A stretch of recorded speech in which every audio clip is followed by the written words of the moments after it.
Hello and welcome to rePRO Film Festival by mama.film. I am Debbie Samples. I'm Leila Meadow-Connor. And I'm Mallory Martin. As the founders of rePRO, we want to thank the village of people who have made this festival possible, our filmmakers, special guests, partners, sponsors, and of course, our audience. You have lent your time, talents, and expertise to help amplify the voices that are so crucial in the fight for reproductive justice and bodily autonomy. When you purchase tickets and donate to rePRO, you've become an active participant of change, as all net ticket sales and accompanying donations support our 5 beneficiary organizations. We thank you for participating in these vitally important call to action conversations and hope you leave feeling empowered to be your own advocate in the world. Please keep women's reproductive rights at the forefront of your mind as we enter this critical election season. We're pleased to present the Postpartum Health Call to Action conversation moderated by Alison, Désir. Thank you, rePRO team. My name is Alison, Mariella, Désir, and I'm joined today by some exceptional individuals who will be speaking with me about postpartum mental health. As a reminder, this call to action conversation is to talk openly and honestly about postpartum depression, anxiety, and postpartum psychosis. I'd like to introduce our special guests, starting with Isabella Wing-Davey, the director of the short film Stand Still. Hi, Isabella. Hi there. Next, Michelle Bonnard, writer of and actor in the short film Stand Still. Hi, Michelle. Hello. Zoe Tapper, writer of and actor in the short film Stand Still. And last but not least, Sarah Post. She's a licensed clinical social worker and founder of the Village Perinatal Support Network in Wichita, Kansas. So let's get started. I have to say that for me, I watched the film first having heard just a short synopsis about it. And I was like, oh my God, they told my story, right? Like this was literally me a year ago. I left my house, went to the liquor store, and was almost never gonna come back. I tried watching it a second time and I found it very hard because I realized that a lot of those feelings are still there for me. But I would love it if the filmmakers, if you could discuss the origin of the story. Did it come from personal experiences? How did you tell this story so vividly and well? Hello. Oh no, that's a great start. Zoe, you sound like you're underwater. Yeah. Good. The origin of the story really is, there you are, is personal for Zoe and I. We're kind of old friends and we go back a really long way. And both of us had postnatal depression. Zoe's, how old are your kids, Zoe? I've got a 9-year-old and a 5-year-old. And I have Can you hear me? Yeah, you're in and out a little bit. I have a 6-year-old and a 1-year-old. So when I had my first child, Zoe was the person that kind of gave me a ring and I think just pointed out that I wasn't happy. Not in an unkind way at all, in a completely supportive way. But I remember kind of standing in my flat and looking out the window and being on the phone to Zoe just in absolute floods of tears and her going, I don't think you're very happy. I think maybe you should go to a doctor. I'm not sure that, it's normal. And I think it's really hard because as a first time mum, you're just like, I don't know what's normal. Like, of course, I'm tired. I'm exhausted. I haven't slept. I was also doing a really difficult thing of I just got a really big job, and anybody who's freelance knows that when you get a big job, you kind of go, okay, I have to take it. And my husband had just decided to take some time off work, and we decided that was the balance.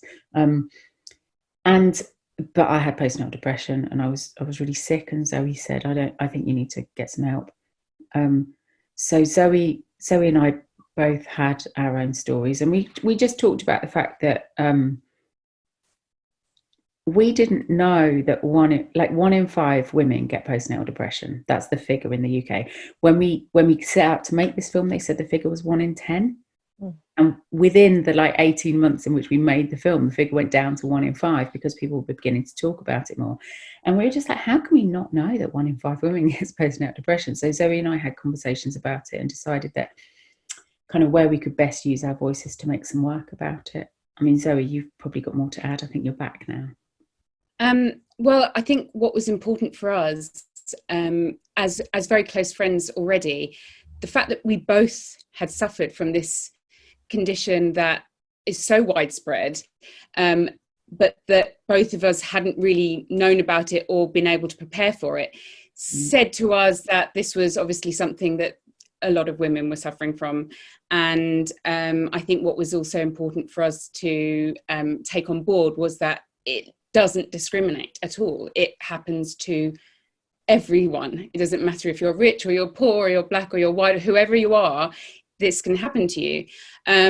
And so I think when we decided to write the film, we obviously had our emotional journeys that we ourselves had been on, but we wanted to tell a story about a woman who would potentially be perceived as somebody who would be at low risk. You know, she's a GP. She surely would know about this condition. If she realised that she was suffering from it, she would know how to get help. And of course, what we find in our film is that this is not the case. This woman is totally overwhelmed. She doesn't know how to handle it. Yes, she's got the nice house. Yes, she's got the loving husband, but she can't handle being on her own with a baby because she is suffering from an illness.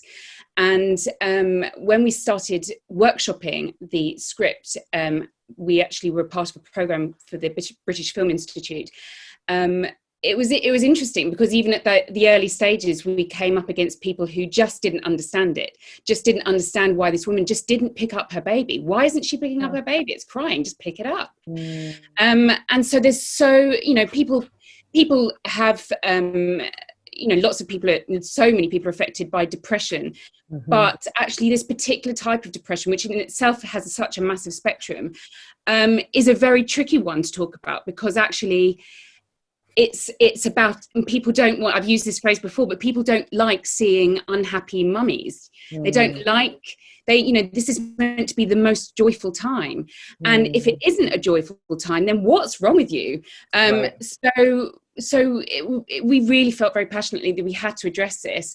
And we also had to not veer away from the horror of it, the horror of a woman who walks out of her house and leaves her baby. I mean, that was so painful for me to watch, but I connected with it so much, right? Because in my head, immediately I went to judgment. Like, how could you do that? Even though that was my own experience, right? But that really is the horror and the distress, and so powerful.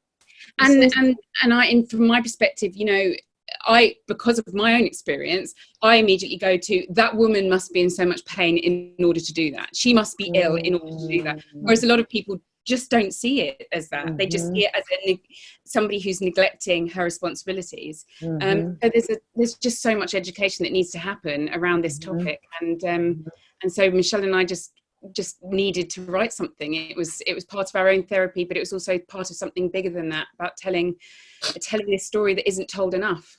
And Isabella, sorry, Michelle. I was going to say the kind of, with my second child, I was pregnant during the making of the film. And with my second child, because we'd made the film, because we talked about it, because I was so hyper aware, I knew within kind of 6 weeks that I had postnatal depression again. And immediately, like within 2 weeks, went to the doctors. Within 4 weeks, another 4 weeks was on my medication and having counselling. So within 12 weeks, I was kind of in a place where actually I could enjoy being a mom. And I just thought, God, imagine if Zoe and I and all the other moms the first time round had our babies. And, people, we talked about it a little bit before, didn't we? But people talk about, the number of people who were like, oh my God, you're going to love your baby so much. You're just going to pick it up and kiss it and eat it. And I would just I just would not recognize that at all. I did not recognize it. So, but the second time around, because I got that help very quickly, it allowed me the space to feel something different.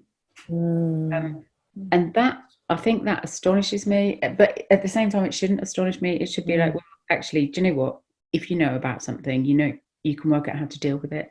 And it's really, there are simple, as Zoe said, the spectrum of illness is huge. And the first time I was very, very ill. And the second time, I don't know whether I'd have got to that place again. I possibly would have, but because I was able to kind of have some early intervention, that happened. So Zoe and I were just like, oh God, wouldn't it be great if people could talk about it and not feel bad because they didn't love their baby straight away. Absolutely. For sure. Isabella, can you tell us how you brought this to the screen? It was so raw. How did you make this happen? I mean, full credit to Zoe and Michelle. It's a fabulous script, and I was very pleased that we all worked together on it, and they wrote such a beautiful story, and I think their performances are amazing. So I'm not going to talk too much about their performances because they are their own. But from my role as director, it was very important to me that actually not only were we trying to bring a story that isn't told very often to the screen, and kind of allow the rawness of that story to exist, but also I wanted to kind of use a certain type of cinematic language to talk about mental health that I don't recognize a lot in a lot of films that deal with mental health, which are often very in order to depict somebody's experience, that you kind of do a lot of shaky camera work, and it's all blurry and it's all up someone's nose and you see the snot and all that stuff, And I think that can work, but I also think there is something truly harrowing about seeing somebody in a wide shot leave their house and leave the baby, and I think, or be on the bridge, or, those types of things. And I think one of the things that I worked very hard on with my DP, Ashley Barron, was to kind of play with the cinematic language in terms of the shots and stuff like that. And she was amazing. We had a wonderful editor, Karen Jitsahota, and, my production designer and costume designer were wonderful. And, it was a really lovely team. But I think one of the biggest references for me was Michael Haneke, who, makes really quite upsetting psychological dramas. And I think that it's not that I didn't want anything to be gratuitous, but at the same time, I think you have to not shy away from how traumatic this experience is for Susanna, but then also for Rupa. And then when Rupa comes into it, the fact that she's pregnant, the fact that Susanna has this perfect looking house, and it's like you see those things play off against each other, and you have to, and for me it was about allowing those performances and that story to really kind of breathe, and to not release the tension for the audience, and not let the audience off the hook. I think a lot was what we were trying to do there. Yeah, I also thought the lighting was so beautiful and haunting, particularly where the baby's in the room and it's like very blue lit. And I don't have the language to discuss lighting, but I was like, oh my God, like my heart jumped out of my chest. Yeah, I mean, without getting too specific about it, yeah, one of the things that we wanted to do with the Susanna character, without being too obvious about it, was that she's never directly lit until the very end of the film, until she kind of is willing to acknowledge what she's kind of going through. Like at all times, it's not that she always has her back to a window, but at the same time there's an element of that without it being that she's in the corner in the shadows, so it's like it's about how to get that subtlety with the kind of symbolism within the lighting and within the color palette and stuff like that, and that's something that we worked really hard on, so I'm pleased that worked for you. It's beautiful. Thanks.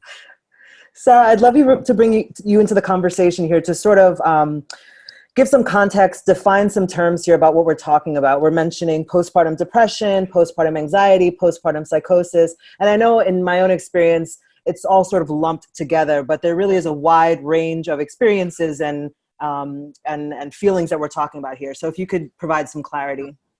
Absolutely. I mean, there's lots of words now. I mean, it used to be, we just talked about postpartum or postnatal, as I know you use in the UK, depression. And while that's still a really important thing that we focus on, we now understand that this spectrum of mental health challenges that women face in this period are quite massive. I mean, they go beyond just depression. I do want to comment, as I have a lot of numbers. I'll tell you all the numbers. I talk about the numbers all the time. But I want to say that one of the things that was particularly powerful for me with this film was the depiction of depression is not just being someone who's crying. Yeah. I think we tend to see that person who's lying in bed, won't get out of bed, and is just crying all day. And that's not always what depression looks like. Sometimes depression looks like a nothingness. It looks like an emptiness. And it feels that way too. So I think that's one of the things that sometimes is something we need to get over is how we look at it and what we're looking for. you know, almost, I remember, you know, my own story. That whole walking away from home and walking away from your baby, I think is such a poignant moment that so many moms can connect with. And I remember breastfeeding my child and just staring at the wall, feeling nothing and just fantasizing about walking out of my house and not coming back. And so I just really appreciate that you've been able to present that narrative in such an honest way, because I think so many women are going to connect with that, and it may reach women who might not have connected those dots before. So I just wanted to thank you guys for that. I'm a big fan of using narrative in this work in my therapy practice. I have the best job in the world because I get to listen to stories every single day.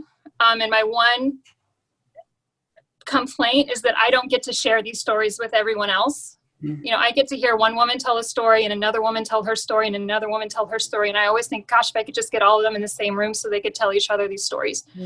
So I'm really grateful that you're doing this work. So that's my 2 cents there. But let me get to these statistics real quick. Michelle had mentioned the 1 in 5 statistic. And I think, you know, the US and the UK are probably pretty similar here. What we know is that 1 in 7 women will suffer what we call a perinatal mood disorder. 1 in 10 will suffer from anxiety. Now, there's a lot of overlap between the two. Many women suffer from both. Women can also suffer from PTSD, bipolar disorder, and a very, very small portion can suffer from psychosis. When we put all those numbers together, we're getting to that closer to that 1 in 5. Now, that's of reported cases. That's 1 in 5 of actual reported cases that we know of, that people are actually being screened and identified. So that number is likely much, much bigger. Did you ask Alison about symptoms yet, or are we just talking? Yeah, I was curious about the symptoms and just how do we know how to distinguish between this whole range of, you know, difficulties that women can have postpartum. Right. Well, one word that I didn't get to that you'll hear me use a lot is perinatal. These symptoms can occur during pregnancy as well. So we've started to use the word perinatal because that means during pregnancy all the way through up a year after baby's born. So we know these symptoms can actually occur at any time in this spectrum. And in fact, rates of depression during pregnancy are similar to postpartum. So that's something else to keep in mind. So when I use perinatal, that's what I'm talking about. But, you know, depression's still the most commonly diagnosed. We see typical symptoms of depression like, you know, lack of interest in things, depressed mood. Moms can be tearful. We see some challenges with bonding with baby. We don't talk a lot about that because moms don't want to admit that, because the number one thing that moms worry about the most is being a bad mom. And gosh, if I'm not bonded with my baby, I must be a terrible mom. But we don't talk a lot about that. Moms sometimes really struggle with bonding with their infants, and that's okay. And it might be a sign that the depression might be there. Guilt is a big one. Excessive guilt for new mothers. That's a symptom of that postpartum depression. And in severe cases, we're looking at suicidal thoughts. That might be something that she might be struggling with. But more recently, we've started to understand the impact of anxiety during this period. Anxiety is huge. And I think we've struggled to recognize it because we normalize anxiety in new moms. Of course, women are going to have anxiety. They should have anxiety. They're new moms. There's truth in that. We do have anxiety, especially with our first, we don't know what we're doing. So we have a lot of anxiety, and it's probably the most important job we'll ever have in our life. So we want to do it right. However, when anxiety persists to a degree that mom isn't sleeping, that she's excessively irritable, that she can't get these worried thoughts out of her head, that she won't let anyone else watch her baby, that she's checking on baby constantly, that she won't let anyone else take care of her baby. Sometimes women will have really distressing or even disturbing thoughts and images that enter her mind that really scare her. Thoughts of bad things happening to her baby, thoughts of bad things happening to her partner. Sometimes she may, even in certain circumstances, imagine herself doing these things unintentionally, maybe unintentionally harming her baby. And this image, she just can't shake. And the one thing I hear from women who are suffering from this is, gosh, who am I? What's wrong with me that I would have this thought? And the truth is that these are really common and a lot of women suffer from them. And we need to talk about them. And treatment can help tremendously. I have worked in this field long enough, and I say this all the time, postpartum depression, postpartum anxiety, perinatal mental health is one of the most treatable illnesses when we're talking about mental health. The recovery rates are super high, so I just promote treatment and intervention early on. Trauma, PTSD is common. About 9% of moms will experience some form of trauma. Most of this trauma is related to the birthing experience. Many, whether that's, an unplanned C-section, severe hemorrhage, non-consensual interventions by medical providers. That's the most common. Sometimes trauma can be related to a pregnancy loss, but postpartum PTSD is a real thing, and we're starting to recognize it more and more. And finally, I'm getting all this in. I could talk about this forever, guys, so I'm saying this really quickly. Yeah. Psychosis is the final one that we usually talk about. Now, this one is when we talk about postpartum psychosis, I think people get really afraid. And it's a very, very, very rare condition. And unfortunately, the cases of it that we hear about are usually the most severe and worst cases that have ever existed. So part of me, I really want to start to break the stigma around postpartum psychosis, but it's a very rare illness and it requires immediate medical intervention. It's going to involve someone who's experiencing delusions, hallucinations. A lot of times it shows up as, a woman starting to just act very differently than normal. Her personality may change pretty significantly. She may become either excessively elated or excessively rageful, or even have bizarre thoughts and talk about things that may or might not actually be happening. That's, again, something that's very rare. I think my number is 1 to 2 out of every 1,000 deliveries will experience a psychosis. But again, if you're noticing anything like that, it really requires immediate medical intervention and is very treatable. So that's something to keep in mind, that, when we hear postpartum psychosis, oh my gosh, what is that? That's the worst thing ever. It's really not. I mean, it can be really, really scary, but it can also be very treatable. I think I got to all of them. Is that clear? Any questions about any of that? No, that was super helpful. And just as you were speaking, I was thinking of the things that affected my pregnancy and affected my birth. I had an emergency C-section. And then I have intrusive thoughts, right, that come into my head. And I'm like, why am I thinking I have a rooftop? Why am I thinking of throwing my son off the roof, right? Like I know that I would never do it, but it's this recurring intrusive thought. I wondered, Michelle, and then I'll go to Zoe, if you could talk about what kind of impact this had on your partners and, the folks closest to us, I think, they end up suffering too. 1, because they also may not be aware, and 2, because there's a real sense of helplessness, not necessarily having the information or resources. So if I could start with you, Michelle, what was it like for those around you and in your circle during the time that you were, struggling? Yeah, of course.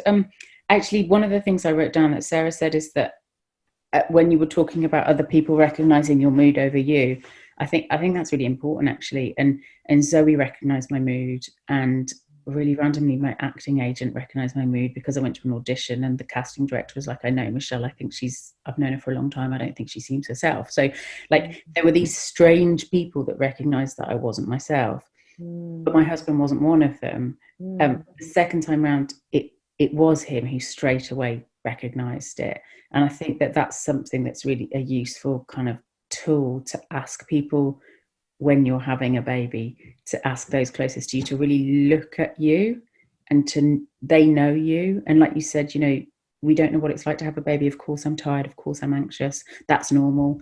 But kind of when it veers off, I mean, I think in terms of me and my husband, it was really hard for him. I mean, for him it was devastatingly painful. It was awful.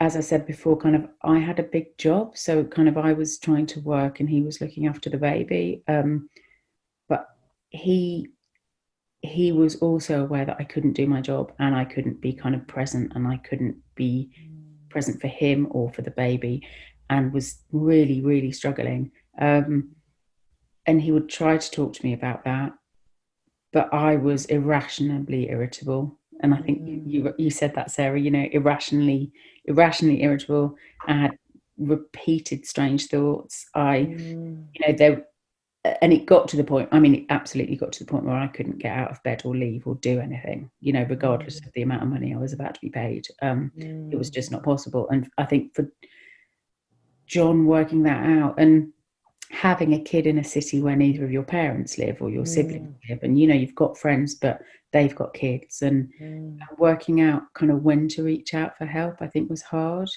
And I think for John, it got to the point where he said, and it was, for him, it got to the point where he was like, I need to call your mom. And I was like, no, we're fine, we're all right. But he was like, Michelle, you haven't got out of bed for 3 days, you're lying on the floor, you haven't stopped crying for 72 hours. You're telling me about the thoughts that you're having. I need to call your mom, I need to call somebody. And he very gently did that. But again, because he had no idea what this was, we let it go quite a long time. And I remember being like, just send me, when my mum came down, I was like, send me to the hospital, just send me somewhere, just take me away from the baby, take me away from anybody, take me away from light, and put me in a dark room. And I just thought that was because I was tired. And you know, you look back on it now and you're like, wow, you literally thought that's because you were tired. That's not tiredness. That's, you know, it was really awful. So I think for John, it was really hard. And it was really hard for my mum and dad, because again, they kind of want to give you space to be parents, and to not be all in your space and up in your face, and to be there when you need them to be. But it's that balance, isn't it? And again, the second time, you know, there were phone calls, and not in an intrusive way, but every kind of day or two, and they would phone John without me and be like, how's she getting on? And so it was hard as a family unit, I think. And actually it was hard for probably 2 or 3 years afterwards, because I didn't get the help the first time for probably 18 months. Wow. Thank you for sharing that. Yeah.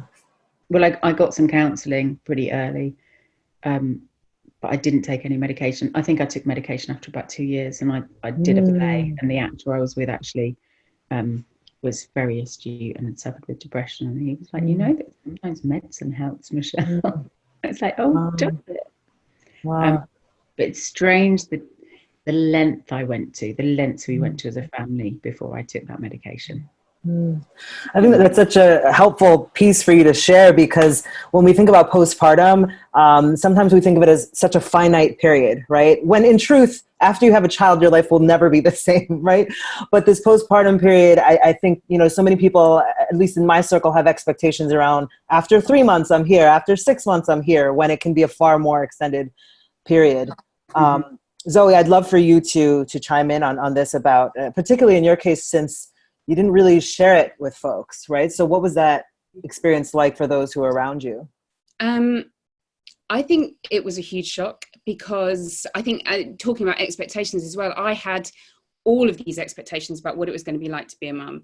And I was so prepared, and I'd read so much stuff, and I had everything in place, and I so wanted to be a mum, and I was going to be breastfeeding. And so it's just like, I had it all planned out before having the baby. And then it all went wrong at birth, because I had a terrible birth, which was incredibly traumatic. My daughter's life was in danger. And actually, after that, I mean, a long time afterwards, I was diagnosed with post-traumatic stress from that. But for a long time, I didn't even speak about the birth. I I had flashbacks to it, but I couldn't talk about it because every time I talked about it, even now when I even think about it, I feel like I'm going to get emotional talking about it. It's still an incredibly painful memory, and I've had some therapy to deal with it, but it still hurts. And so then after I'd had this awful birth, I then came home and my baby wouldn't breastfeed. She, in fact, every time she got so scared of me feeding her that every time I even unbuttoned my top, she would scream. And it very quickly turned out that she had something wrong with her digestion. She was sick every time she drank anything. She started to fail to thrive. So she was hungry all the time.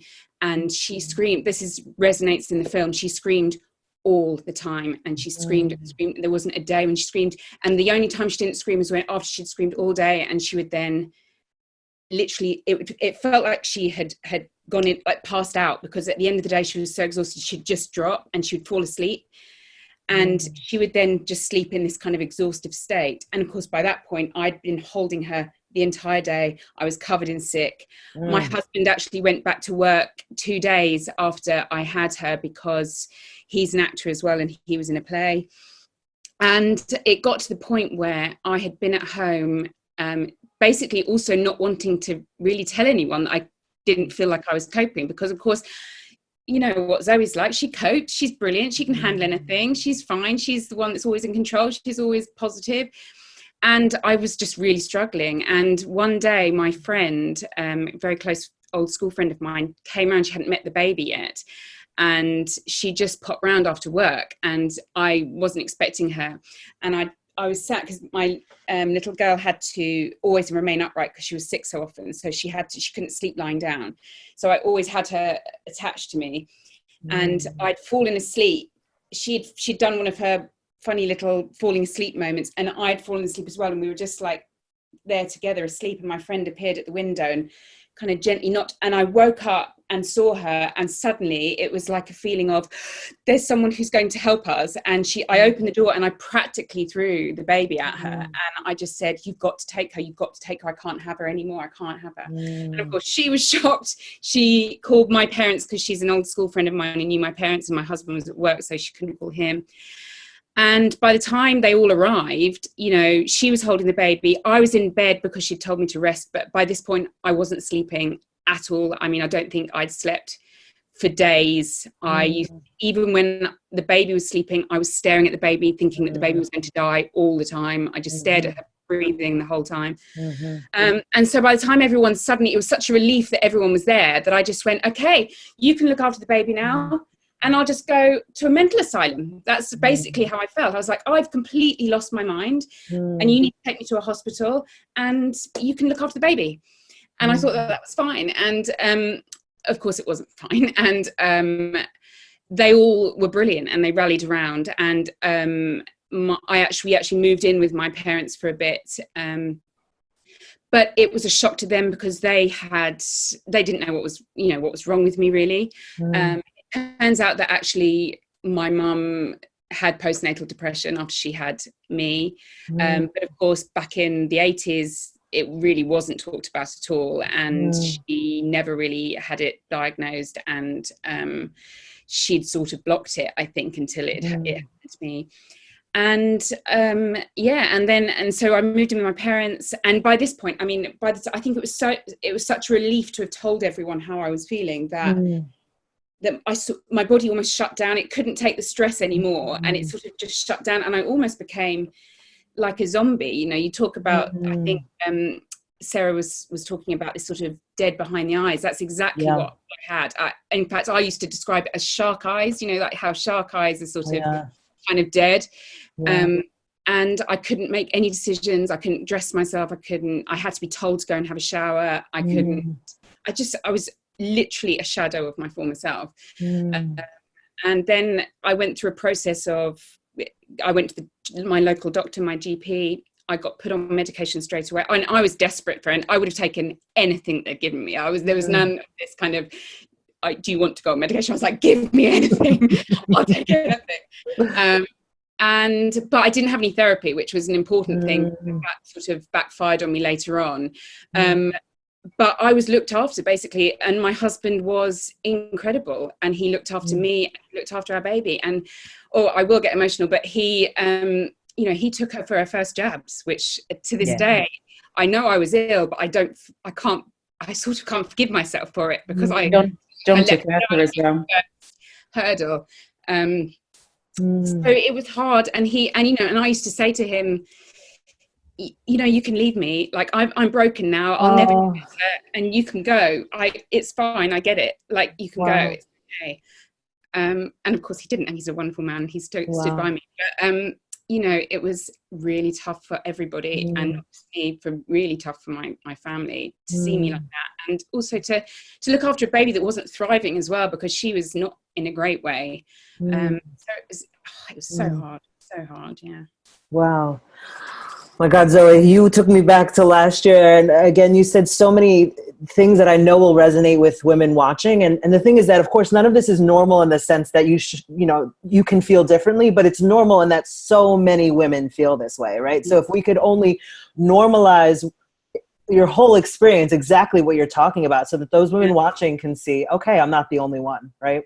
And prepare them, because I think it is hard to talk to women when they're about to have a baby and say that this could happen, because people don't really want to hear that information. Exactly. But if it was normalized, if it was like, there is a good chance you might get this, so even though you might not be hearing it now, here's the information, and this is exactly what you do if you've got any feelings like this at all. So that, and also to hear the process, and also to hear it before. It's like the people don't want to hear it when they're pregnant.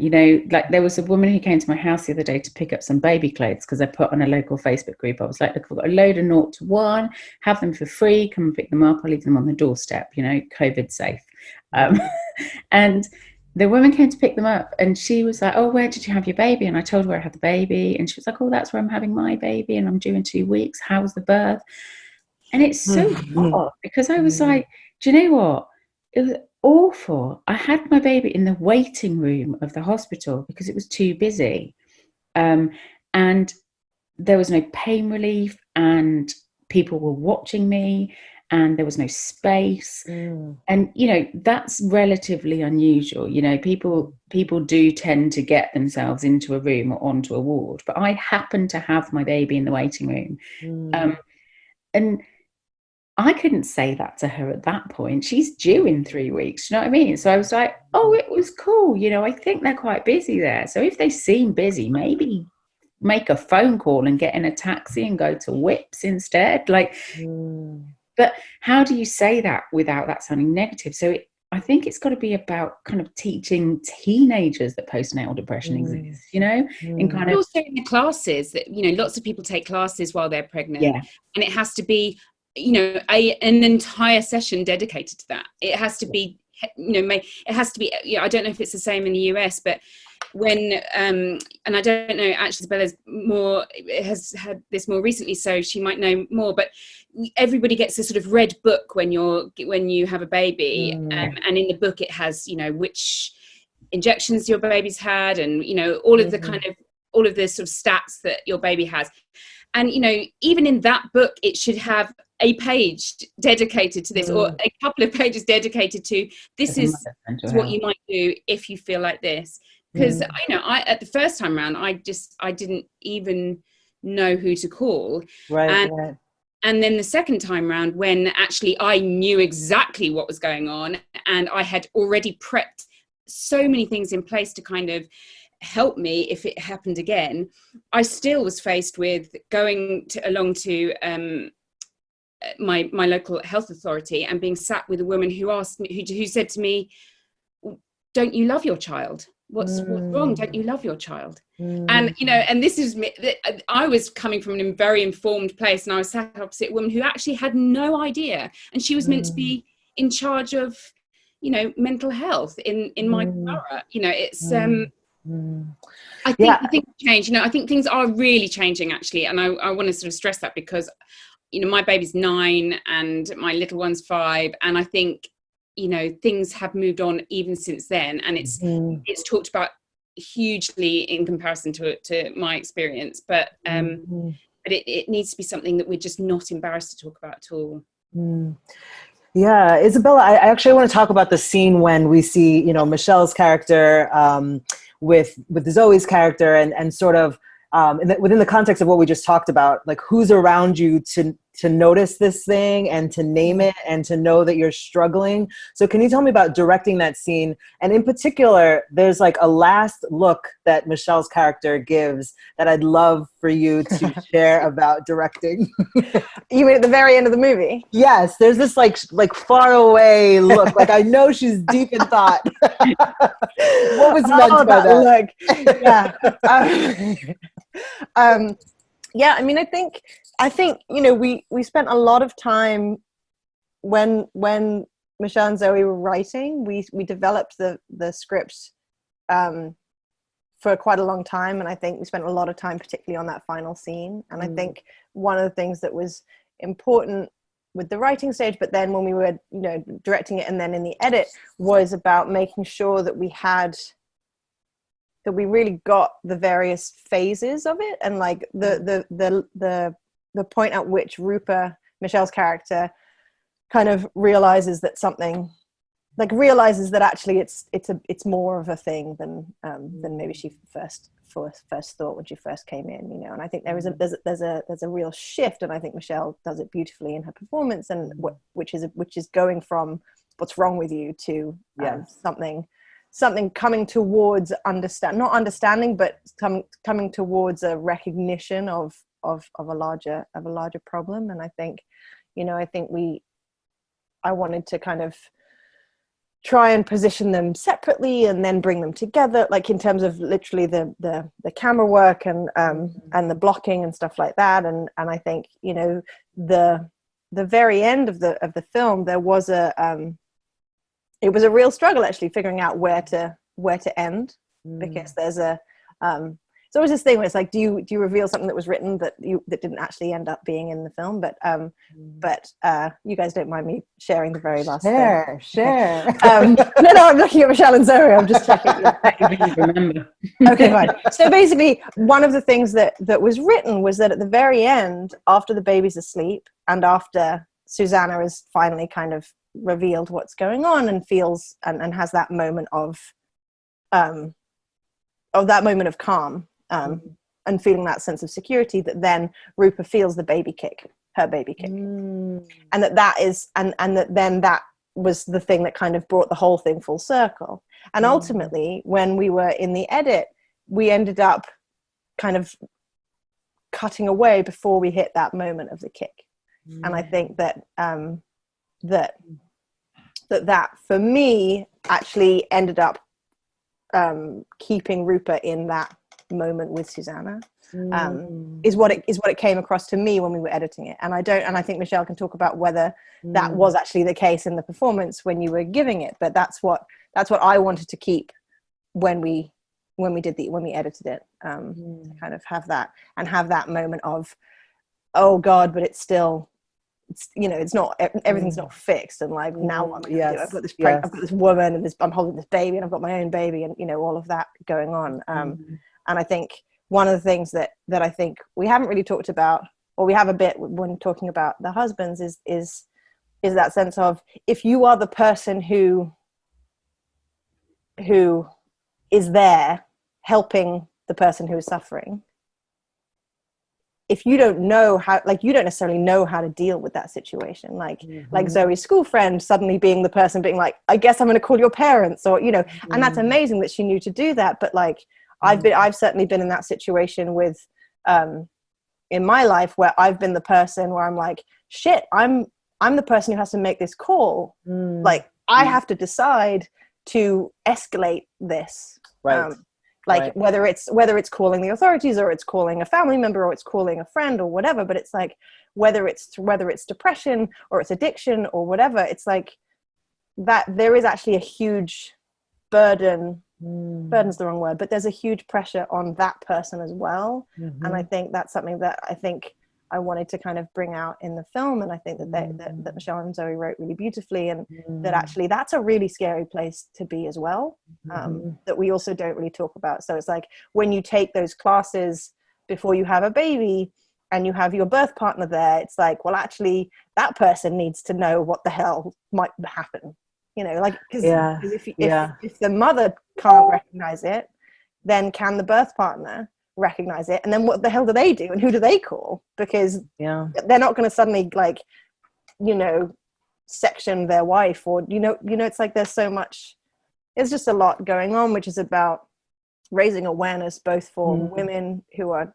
you know, who are pregnant, but also for the you know, for the partners and for the wider circles, because I think so many people don't know about it, and increasingly I think women who are pregnant will maybe read that extra page or two that says depression's a thing, you know, but it's even less likely that the partners are going to know that, or the friends are going to know that, or will feel empowered to say, I don't think you're okay. I think it's so rare. Like so many of my friends who've had kids, like, I don't know, I think I would, because I'm me and we've made this film and all of those things, but like very few of my friends, I think, would feel comfortable saying to me, oh, I don't think you're okay, because like that feels like you're saying I'm not coping. And like nobody wants to be the person to say you're not coping unless it's a destigmatized conversation. I think you did that beautifully, because I was thinking about, like, of all people to help, it's a busy pregnant woman. Like, right? I mean, this woman has so much going on. Of course, I was thankful in the audience for an intervention. But I think for me, what it shared is that this stuff is not pretty. It's not easy. It doesn't make sense.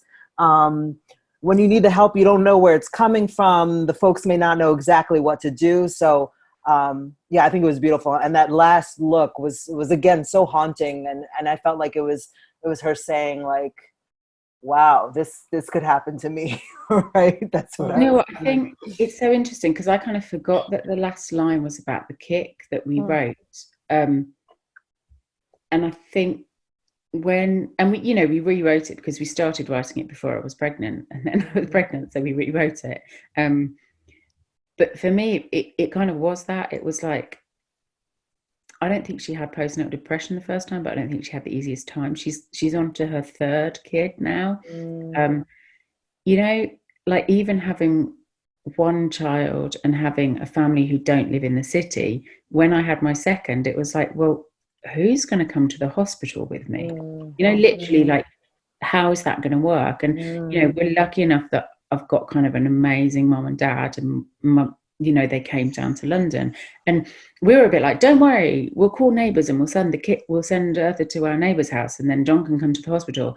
And then my mum and dad were like, we'll come down, it's fine. So they kind of came down 2 days before, just in case. But that's so lucky. Yeah, what happens to those women who don't? And this is the other question, is we're all talking about situations where we were lucky enough to have parents to call or husbands to look after us. And for what about people who don't? And part of this work that I do with this charity Mum's Aid, we have a sort of subsection which is for young mums, so 16 to 24-year-olds, who, I think the statistics for that are something like 2/3 of young mums will experience some sort of mental difficulty.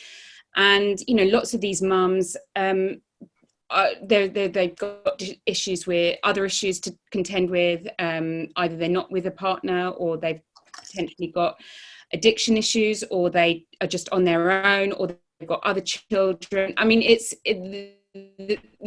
the list goes on and on. There are so many different. So it's, you know, it was terrifying for me as a woman who had a loving person to look after me. So, you know, what about those people who don't have anybody? I mean, it's just terrifying. Yeah, I wanted to ask, not to cut you off, Michelle, but I wanted to bring Sarah in, because that's something that, you know, in my experience as a Black woman, as a woman of color in the United States, even with my education and my social class, there's such racism embedded in healthcare systems that amounts to these disparities in healthcare outcomes. Like, when I went to give birth, I sent my husband my last will and testament because I was certain that I wasn't going to make it through an emergency C-section. So if you could speak to some of the disparities within care, specifically around postpartum anxiety and just, I guess, pregnancy in general. Mm-hmm. Well, I can speak, you know, as a healthcare provider, and I actually I'll speak on mine, but I actually might bounce the question back to you, honestly. You know, here in the U.S., Black mothers have up to 3 times the maternal mortality rate as white women. I mean, it's just facts, and it's a harsh reality, and it's probably, I think, I've talked a lot about, I do talks about this all the time about maternal mental health. And every time I get to this topic, it's the one time that I get that lump in my throat. It's, you know, we all have that thing that gets us.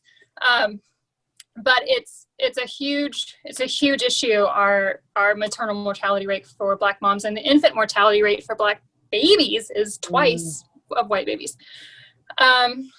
You know, we have issues related to systemic racism, the obvious disparities in the way Black mothers are treated versus white mothers.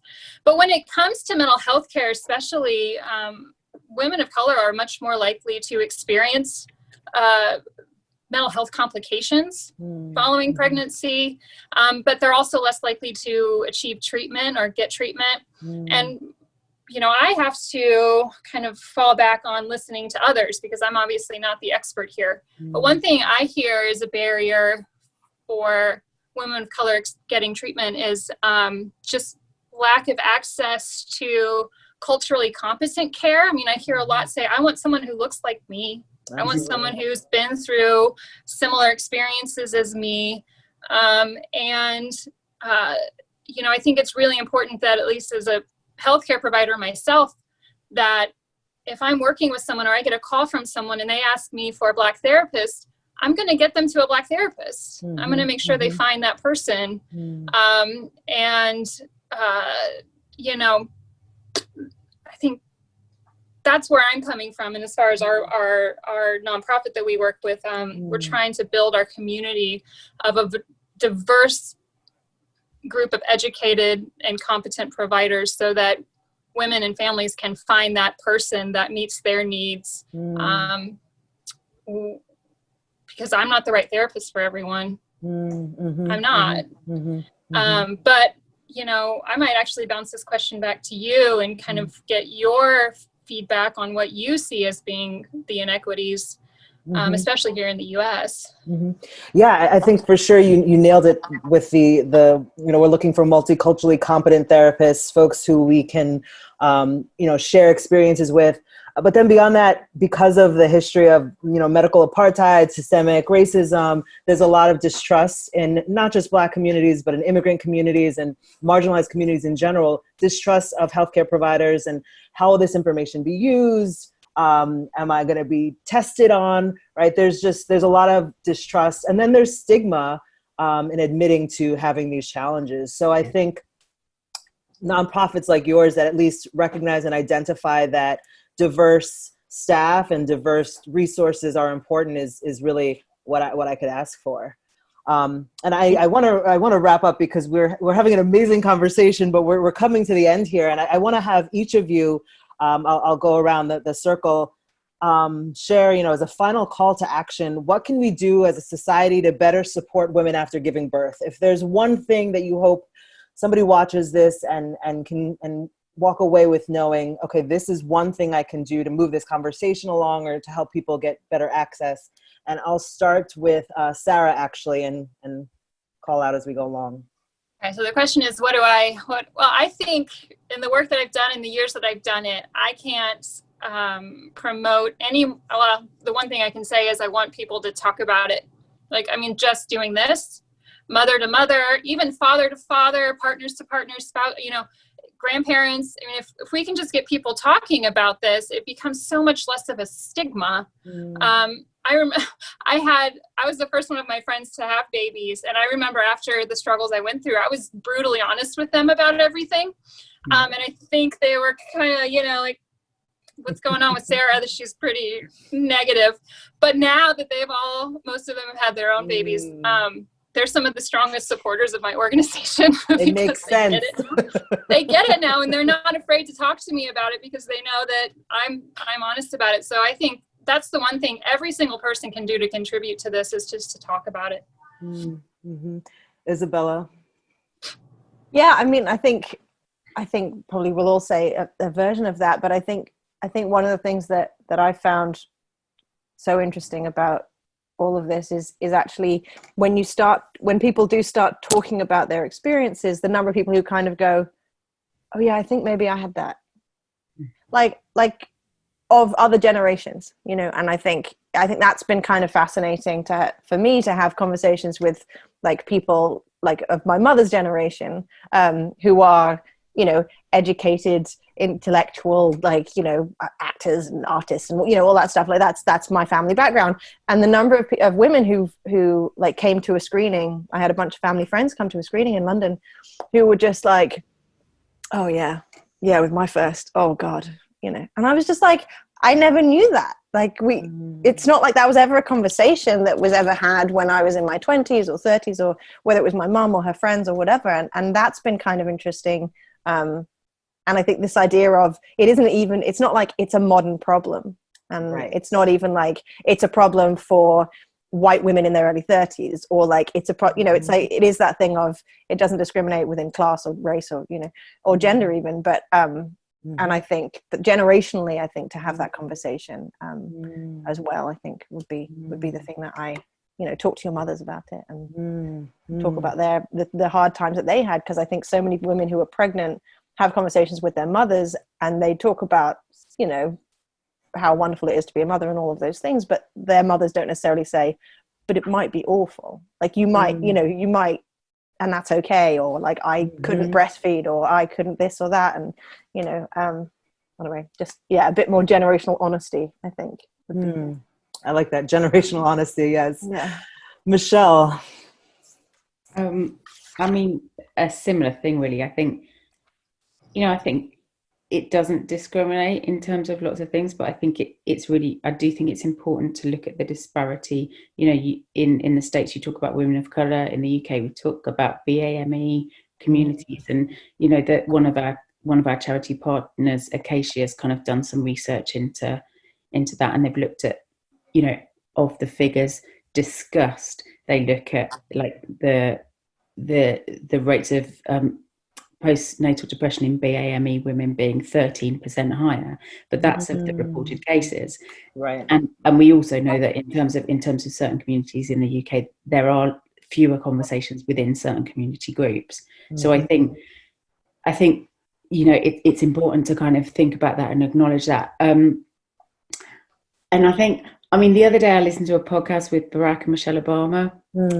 I love Michelle Obama, and they were talking about community versus individualism, and I think that there's something about community that's important. And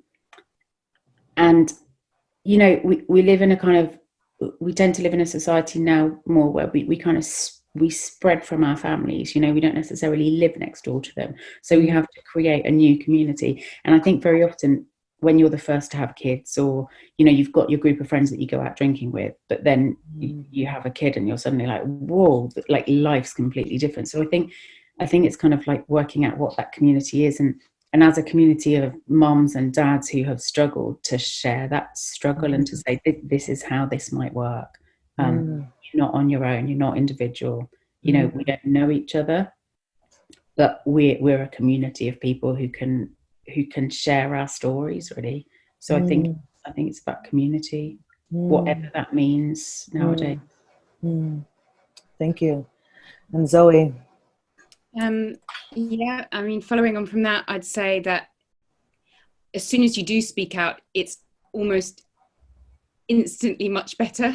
And I think I didn't speak out for a long time after the first experience, and actually Michelle helped me a lot with that, because she was very open very quickly about her experiences.